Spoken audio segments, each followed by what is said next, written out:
اعوذ باللہ من الشیطان الرجیم، بسم اللہ الرحمن الرحیم۔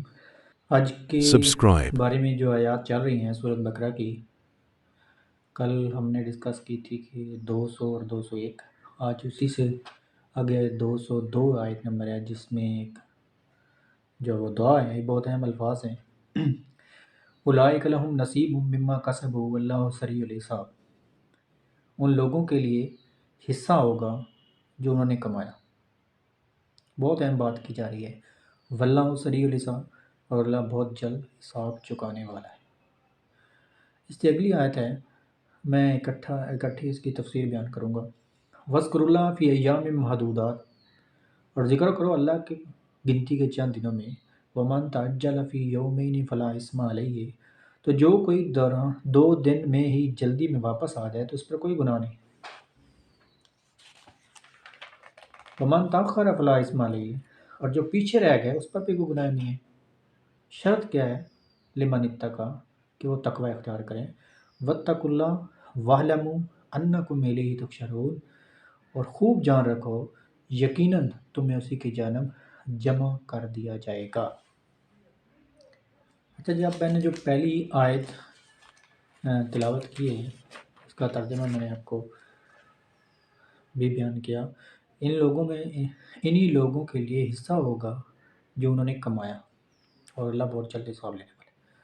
یہ الفاظ بہت اہم ہیں، محض دعا کافی نہیں ہوگی، بلکہ اپنا عمل بھی ضروری ہے۔ یہاں پر جو فرمایا گیا ہے ان کے لیے حصہ ہے اس میں سے جو انہوں نے کمایا۔ اس پر سوال پیدا ہوتا ہے کہ اس میں سے کیوں؟ وہ تو سارا ملنا چاہیے، لیکن نہیں، بندے کو اپنے اعمال پر غرہ نہیں ہونا چاہیے، غرور نہیں کرنا چاہیے، اسے ڈرتے رہنا چاہیے۔ کہیں کسی مسئلے میں میری نیت میں اگر فساد آ گیا تو ممکن ہے کہ میرے کسی بھی عمل کی کوئی قبولیت نہ ہو، کیونکہ ہر عمل کا دار و مدار آپ کی نیت پر ہے۔ اس لیے یہ سمجھ لیں کہ جو کچھ بھی کیا ہے اس کا اجر لازماً ملے گا۔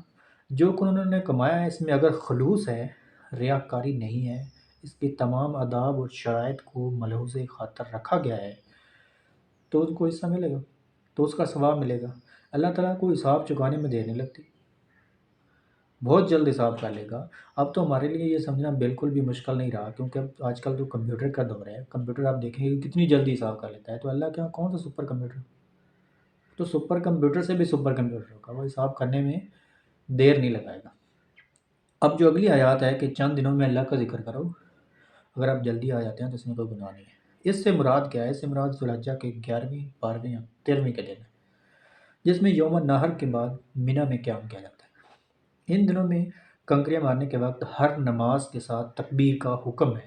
دیگر اوقات میں بھی ان دنوں میں تکبیر اور ذکر پہلے پر جو آیت 200 میں بیان کیا تھا کہ قیام منی میں آپ نے جو ہے وہ ذکر الہی کرنا ہے شد و مت کے ساتھ، جس طرح آپ اپنے آباء و اجداد سے، ان قریش کو کہا جا رہا ہے جس طرح آپ اپنے آباء و اجداد کا ذکر کرتے تھے، اسی طرح آپ نے اللہ تعالیٰ کا بھی ذکر کرتے رہنا ہے۔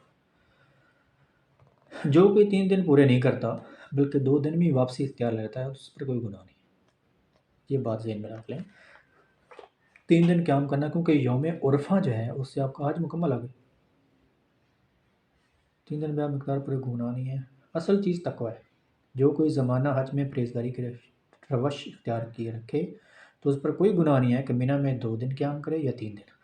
اللہ کے ہاں اس کا اجر محفوظ ہے۔ اگر کسی شخص نے منی میں قیام کیا، 3 دن کیا، لیکن تیسرے دن اس نے کچھ اور ہی حرکتیں شروع کر دیں، اس لیے جی اکتایا ہوا ہے، طبیعت کے اندر ٹھہراؤ نہیں ہے، تو تیسرے دن کے لیے کچھ خاص مفید ثابت نہیں ہوگا۔ اصل کیا ہے؟ جو اللہ کے ہاں قبولیت کی شرط ہے وہ ہے تقوی۔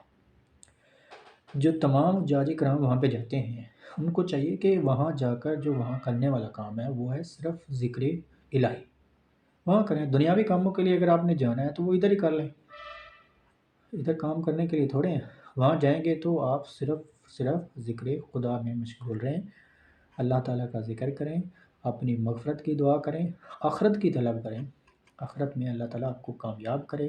میری دعا ہے اللہ تعالیٰ ہم سب کو اس پر عمل کی توفیق عطا فرمائے، آمین۔ وما علینا الا البلاغ المبین۔